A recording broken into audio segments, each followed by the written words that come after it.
Well, hello, and welcome to our next video from CBTG in our web series of Getting to Know Us. I'm Craig Hendrickson, and the CEO and co-founder of CBTG, and with me today I have... and Brian O'Connor, the Vice President of Technical Projects. That's right. Today's topic is going to be what the experience is like for somebody to switch IT companies. This is a pain point. It's something we hear a lot of. It's something that scares people. It's something that a lot of companies don't do well. And it probably makes people stay with a company they're with, their service provider they're with, that they're not in love with, because they're scared that the change might even be worse, right? So today's topic, I just kind of want to walk through some of what that looks like. We'll try to quell some of those fears and talk about things that CBTG has done to make that easier, to kind of pave that road and effectively take on new business as seamlessly as possible. So I'm going to start the conversation just by kind of talking about how we envisioned your role before you even came on board. And then I'll ask you to kind of fill in the blanks about what you've brought to that role. Some years ago, through one of our growth spurts, we realized that onboarding is its own art form. Right, bringing on a new client, there's so much to do. And it's gotten harder over the years because there's more products stacked into a regular contract than there ever were before because of the onus on cybersecurity and all the things that come with that. So we have this menu of software that you get from us, and putting that in or taking the old persons out, the outgoing vendors out, it takes a lot of focus and coordination. And if you're going to have wins and you're going to be growing and bringing on new clients, you're going to be doing this a lot. And I'm very thankful that CBTG's been in that position for many years now. And it got to the point where we realized, hey, we're doing this enough. How could we be better at it? We looked inward, and the answer was, let's bring on somebody that can focus on this, somebody with a management level experience of prior career, somebody that's technical and can learn our entire product set and understand them, the good, the bad, and the ugly, the pitfalls, what should go in first, any of the gotchas, and somebody that is going to be has bedside manner. That's the nicest way to put it, with a new client who's probably a little nervous about these changes. So the partners decided to build this role at CBTG. That was the first part of the decision, and then the second part was, how do we find the right guy for this role? And it wasn't a long conversation, thankfully. It was a very short list of people that we already knew, and we do try to, whenever possible, either hire from within or hire from people that we know in the industry. We've known you a long time, and through different places that you've worked over the years, we've worked together and had the pleasure of working together a few times. So your name came up, and I remember asking you if you would go out to lunch with me, some time ago, and thankfully we've moved past that and into this new era for both of us. So I'd like to hear your side of that and tell me what a day looks like for you here. So, first off, I'm thankful to have this role. Working with you over the years, 25 years it's been. 20. 20, okay. Don't make me any older than I am. We're not old, yeah. When we first started working together, it was one of your first projects. It was. And I always respected the level of professionalism you brought to the table with your project management skills, your timely updates, accurate detail, and always making me, as the customer, as I was years ago, feel comfortable, right? Very comfortable with the large project we were undertaking. It was a phone system, right? Phone system for 200 users, roughly. And I couldn't have been more comfortable. So I always take your project management skills and the level of comfort that I felt to the next step. Every time that I work with a new customer and we're working to bring them on, I want them to feel the same way, right? I want them to be very comfortable with the project. I want them to have, consistent and timely updates. Even oversharing and over communicating is always a good thing. It's better than the latter, It's right? better than, hey, I haven't heard from you in a week or two. What's going on with the project? Right. I like that to be the case, right? If somebody says, hey, I don't need updates every day, that's a good thing. Yeah.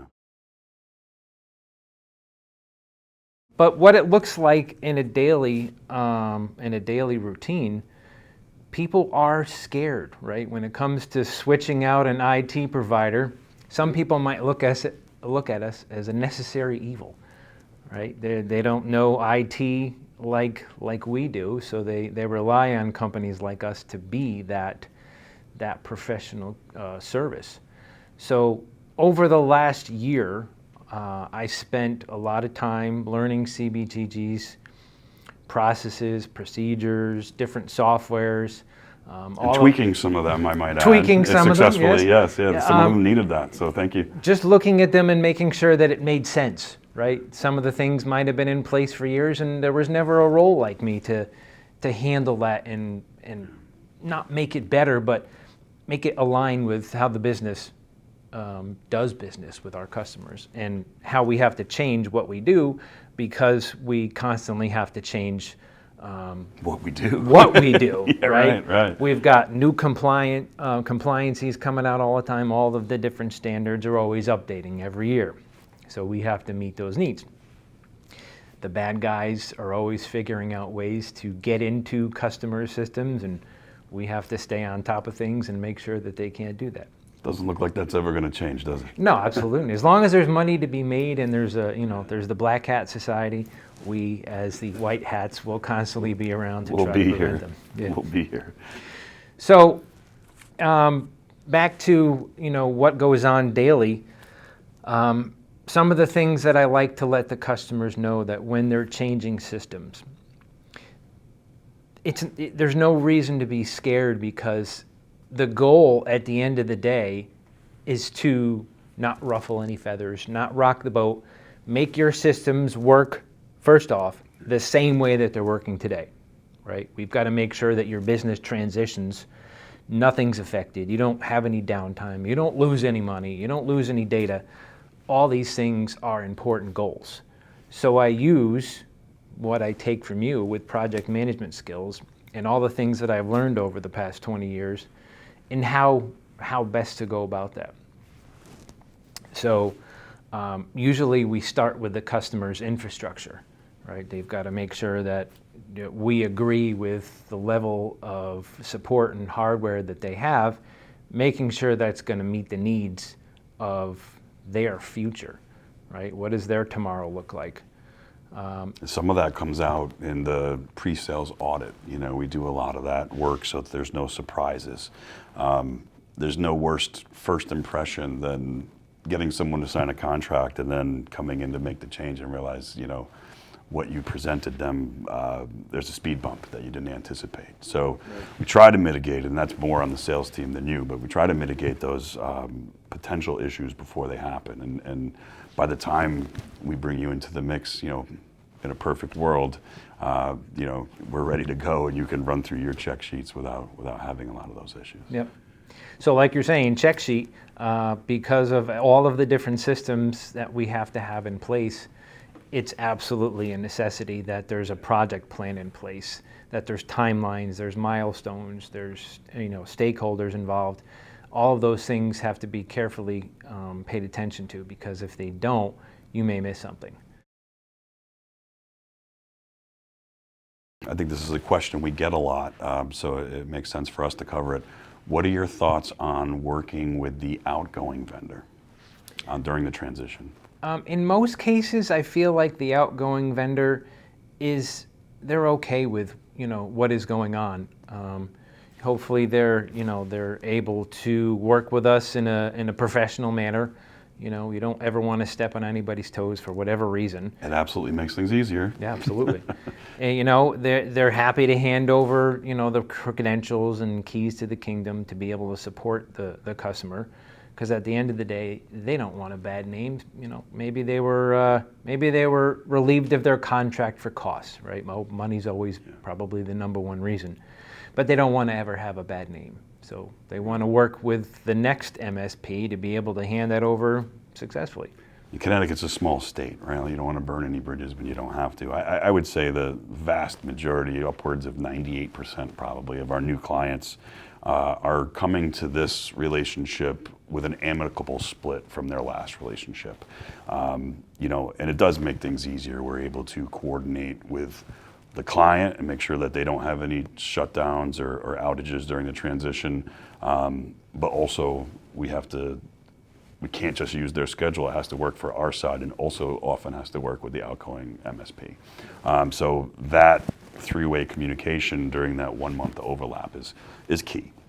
The other 2% of times where somebody's leaving their old IT company for cause, and it is contentious, maybe they're fighting over money, maybe there was a contract dispute. Obviously, there's ways to handle those transitions as well, and we, are more just flipping off the light switch and starting fresh in those scenarios. But thankfully, that doesn't happen very often, because that does complicate things. It sure does, yeah. And we always know, the rest of the team, that when you have your office door closed, that you've rolled up your sleeves and you're deep in it with that level of rolling out a scheduling. new product or something like that. Or learning how to do the upgrades of our existing products, because it's not all just about new clients, and it is a lot of what you do. But we're not taking on a new client every week either. So I mean, there's still the education factor. A lot of times we have to look at our security stack and the products that we have on our menu periodically, because maybe they were great 2 years ago and maybe they're falling off now, or they got bought by another parent company, or their support isn't as good as it used to be, or they're not compliant anymore because compliance changed and they didn't. So we have to monitor our menu, our stack, through the same way. And you've been a key player in that role too, and looking at different products and making different suggestions, and ultimately learning the product, right? Because often when we hand you the contract, it's, you're on your own. You come to me when if you have issues or need help, but you've been the key point. And I think that's important during a transition as well, that they do, a new client does have like one point of communication, from a technical aspect. They're gonna come to you. It's not like, oh, we're putting in, your XDR today, you're gonna talk to this guy. Or we're putting in, we're setting up your new backup system, talk to this guy. Really having one throat to choke and one single point of contact through those, it gives people a peace of mind, and it streamlines the transitions. Now again, in year 2 with these clients, it probably is a lot of other people from the team supporting those actual products. But during the transition, that's really your domain. Mm-hmm. I think another thing to talk about that's important during this discussion is things that we hear also from potential customers, that when is a good time to change, or even if we didn't hear from them, just things we've noticed over the years. And what I've seen often, and feedback I've gotten from other clients, is when they start to feel they've outgrown the service that they're with. And that could come in a variety of ways, right? Maybe they were a startup 5 years ago and they had 1 to 5 employees and they were working out of the basement of their house, and that's fine and dandy. And they had their sister's brother's cousin doing IT, right, to get started, because every dollar really counts and you're stretching things thin in the beginning. And then they've grown and they've had some success, and they realize that that relationship got them through the first gear, but it's not the relationship that's going to get them to second gear or third gear, or maybe even support them where they are at today. So when they start getting that feeling that they've outgrown their current IT, whether it's a one-man shop or whether it's another MSP that they've been with for a little while, they start to get that feeling like we're not confident. Maybe they didn't handle a cyber event well. Maybe there's a lot of turnover at that company, or maybe they're getting mixed messages from different people that work at that company. Maybe their service is spotty. Certainly, there's a priority to how you work on things when you're a successful MSP, and emergencies always come first, and problems that affect the network and full companies come first, rather than one guy with a printer in the back, right? So having that triage is important, but not every MSP handles that correctly. And in that world, sometimes, we get clients that come to us and say, I don't feel I'm getting the proper service for my current size and my current tech dependence needs. So we do see that from time to time. When it comes to switching to a bigger MSP, right? Because you've gone from the one-man shop, and now you're bigger, and now you need more support. What CBTG brings is a team that we all have our expertise, if you'd like to say that. We also provide incentives for the team to learn, right? We provide continuing education, different certification tracks. There's always new programs, there's always new stacks to learn. But we're thinking about that. We're always offering new opportunities for the team to grow, Sure. right? And that's what brings a little cohesion to the team. I think there's always a little bit of a challenge, right? When you're thinking about teamwork, there's always a little improvisation when you're trying to challenge your teammate and you throw that to them and say, well, I'm getting a certification now. The other guy says, well, I want to get a certification too. So there's always that room for growth, right? There's always personal growth. It helps the team grow. It gives us more knowledge in the realm of all the different products that we use. So I feel that's what keeps our team strong. Yeah. Everybody, there's expertise in different levels of knowledge here, but for the most part, everybody's trained on the same set of principles and programs and different software packages that we use, that if somebody might have run into something that you've never run into, Yeah. right? Even a level 3 guy, I'm not involved every day in certain aspects of one of our customers' processes, but I might need to look to them from some experience and a little help and guidance in being able to do that. And that's where the teamwork is important and is one of our strong suits here. The company meetings that we have on Fridays, it's a wealth of knowledge to share what's going on. You don't always know what's going on because most times I'm sitting behind a closed door, I'm working on a project, and It's rare that we're not busy. I might not hear, somebody's doing something new, or there's a new hire at one company. It's always good to hear those things going on because maybe you can offer some advice and help people do their job a little bit better. And I think, I'll expand on that even to say, I feel, thank you for acknowledging that as a success point. And it probably wasn't always that way. We had our own hurdles we started as a 2-man company, and we were that through year 2. And then, obviously we've grown over the years up to, about 15 employees now. And it's a different playbook to be successful with this size team than it was then. And it's got its, ups and downsides to it as well from a management perspective. But absolutely one thing that is true and non-negotiable is that we're smarter now than we ever were, because there's more hands in the pie and there's more people on the team and there's more experience collectively. Harnessing that and getting people to work together and fit within their tier has been, a challenge over the years that we've tackled by having decent middle management, which was another hurdle that we had to point out at some, progress through at some point. Thankfully, we have. And then, along those same lines was employee retention, right? How do we keep the people that we want to keep? How do we cultivate a future for these people? And that comes down to the continuing education, showing that there is a path forward here, showing that, if you get these certs, you'll get this title and you'll get paid this much, and here's what's next. And you don't have to do that, but that's a pathway that we're providing and that will help your career.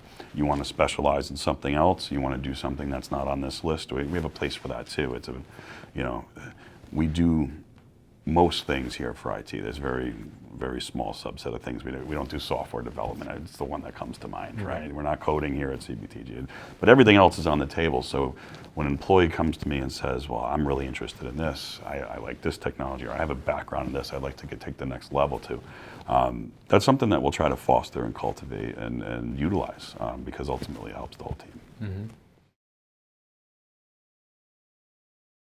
Another area of feedback and questions that we often get during the pre-sales cycle when somebody is considering making a change to a new MSP is, how can I afford this? First of all, what are you going to cost, and how good are you at providing the service at that price, right? That's something that people are somewhat nervous about at times. Our industry, and particularly the way we price things out, we do our best to have a standard retainer. So that your static month-over-month costs are going to be either set or within a very close range. And if they're not accurate from the contract you signed, it's usually because you bought something extra from us and asked us, I need 5 computers. Or you had a project or initiative that fell outside of the scope of your standard monthly retainer. So you might say, hey, we just bought another company and we're bringing in 10 employees and we need you to set up their office. It's a project. So obviously that's not going to be, built into any static monthly cost that you had established prior. So the financial piece, we do our best to just give you a number and a budget for the next year even, and that's something that our accounting team, our account executive team does for most of our bigger clients, is give them next year's budget, and that's very important. But then the second piece of that is, okay, what about during the transition? Are there startup fees? Is there overlap? I can't afford to pay 2 IT companies at the same time for a month or two while one's going out and one's coming in. So we do our best to mitigate that as well. We'll work with you to either incentivize or just minimize in different ways through pro bono work, through, depending on the actual project or the actual scope of the takeover. We know that it's very hard for you to think about paying 2 IT companies at the same time. So the goal is to work efficiently with the outgoing vendor and end that billing cycle as soon as possible, and then let us kick in with ours at the same, after that. Yep. It reminds me of some projects where I might have been a little bit overzealous. Whereas we have a project coming in to switch a customer to one of our systems, and I get it done a little bit too quick, and you reach out to me and say, this one, we can hold on a little bit longer, right? Hold on till next month, because, in some cases, because we use the tools that we sell, that helps us, and me specifically, since I'm switching the customer over, I get to know the product really well, and transitioning a company over to it, I wouldn't say it becomes easier, but I'm able to walk through a process that I've defined, and I'm able to get to 100% completion date easier. So making the customer feel comfortable that we can get it done in the time allotted is a lot easier to get to. Yeah, that's good feedback. The last point that makes me think of is, and this is something that you'd only know from working here, our clients or potential clients don't understand this. We don't take on 2 new clients at the same time. I do want you to focus. We'd really try to have just 1 month overlap from the old IT company to us. We don't want a bunch of projects and initiatives at 90% for months on end. It's not a light switch. There's no way to come in and say, bang, you have new IT now, we flip the switch. There are all these layers and components and nuances of the work you do, but at the same time, we don't want them to drag out, right? So we really are going for that, 1 month for all the highest need stuff, and sometimes into the second month for some of the lower, initiatives. Mm-hmm. But because of that, we don't take 2 new clients on during the same month, because I do want you to be able to focus and have that availability when you have to work around a new client's schedule for minor outages or changes, and you're working with another MSP who let's face it, they're losing the business. They are not going to put us at the front of the line. So there are those considerations that They're not working on the weekends. Yeah, right. It just makes more sense for us to not take too big of a bite and not take clients, more than one a month. So what we do try to do when we have people in the pipeline where it looks like it, they're going to move to us, I will stagger start dates specifically so that we can give them the attention that, again, that first impression, you don't get a second chance at that.